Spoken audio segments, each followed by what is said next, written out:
FIFA বিশ্বকাপ ফুটবলের ২৩তম আসরে প্রথমবারের মতো সুযোগ পেয়ে আফ্রিকা মহাদেশের সবচেয়ে ছোট দেশ কেপ ভার্দে গ্রুপ পর্বে কোনো ম্যাচ না হেরে শুধু ড্রয়ের হ্যাট্রিক করে নকআউটের টিকিট কেটেছে অঘটন ঘটন পটিয়সী কেপ ভার্দে। অর্থাৎ বিশ্বকাপের অভিষেকেই ইতিহাস গড়েছে দেশটি। তবে এই রেকর্ডের পাশাপাশি আরও একটি ঐতিহাসিক মুহূর্তের জন্ম দিয়েছে নবাগত এই দলটি, যা বাংলাদেশকে বিশ্বমঞ্চে এক অনন্য উচ্চতায় নিয়ে গেছে। নোভা এলইডি টিভি, ঝকঝকে ছবি, নিখুঁত শব্দ, ৫ বছরের ওয়ারেন্টি। নোভা মানি সঠিক মান, নিশ্চিত সেবা। এবারের বিশ্বকাপে নিজেদের প্রথম ম্যাচে শক্তিশালী স্পেনের বিপক্ষে গোলশূন্য ড্র করে সবার নজর কেড়েছে আফ্রিকার ছোট্ট দেশ কেপ ভার্দে।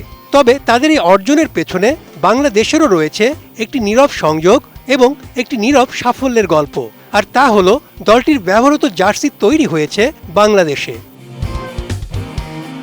জানা গেছে কেপ ভার্দে জাতীয় দলের জার্সির কাপড় সরবরাহ করেছে দক্ষিণ কোরিয়ার প্রতিষ্ঠান ইয়াঙ্গান কর্পোরেশন, আর জার্সিগুলো উৎপাদন করা হয়েছে নিউ ইয়র্কের ঢাকাভিত্তিক স্পোর্টসওয়্যার নির্মাতা প্রতিষ্ঠান ক্যাপিলি স্পোর্টসের কারখানায়। জার্সিগুলোতে মেড ইন বাংলাদেশ লেবেল যুক্ত রয়েছে, যা বাংলাদেশের জন্য অত্যন্ত গর্বের বিষয়।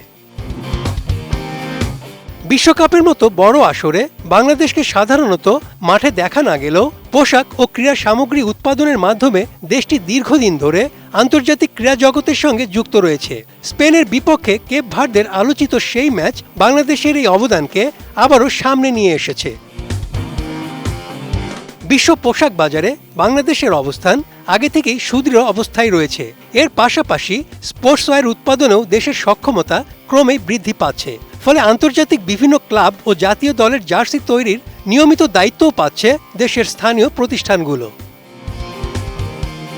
প্রথমবার বিশ্বকাপে অংশ নিয়ে স্পেনের মতো পরাশক্তিকে রুখে দিয়ে কেপ ভার্দে যেমন প্রশংসা কুড়িয়েছে, তেমনি তাদের জার্সি তৈরির মাধ্যমে বাংলাদেশের উৎপাদন শিল্প বিশ্বমঞ্চে নতুনভাবে পরিচিতি পেয়েছে।